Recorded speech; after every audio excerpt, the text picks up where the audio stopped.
My name is Anton, I represent Tackle Africa, and this is kind of my baby today.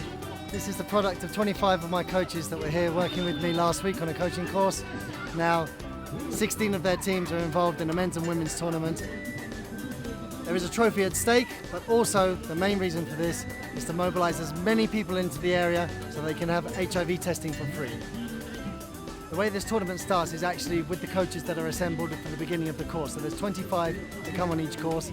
At the start of that, I've put together a committee of about 4 or 5, and we've told them that this is the tournament we needed to run in 10 days' time. So this is the product of 10 days' work, basically. I cannot take full responsibility for it. I can take a fraction of it, in fact, because it really is a community effort, whether it comes to organising the catering, putting the teams together, getting the testers together. That's all come together in 10 days. Everyone that you might see around today with an Alive and Kicking shirt on is a volunteer that has contributed. I think we've given nearly 100 shirts away, which shows you the amount of people that have been involved. Anything from security to mobilising to transport to referees, everyone involved. It's a real team effort here. For someone that's worked in sport all their life, I knew the influence of sport in terms of generating massive interest to a group of people and bringing a community together.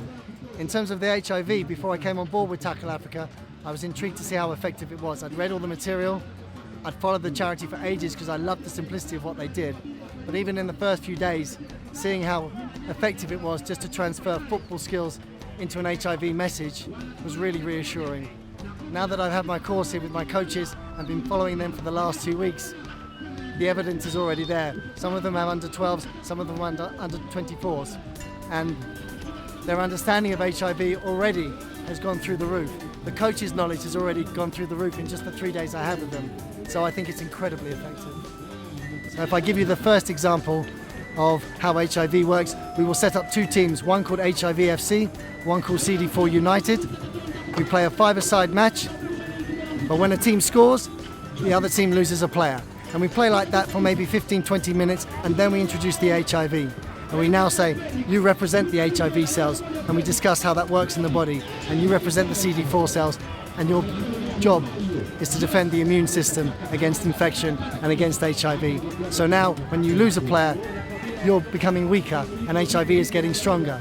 If HIV lose a player and CD4 gain a player, that means you are making your body stronger, you are taking your antiretrovirals, you're leading a healthy lifestyle, and you're battling against HIV, and that way you can lead a healthy life for many, many years to come.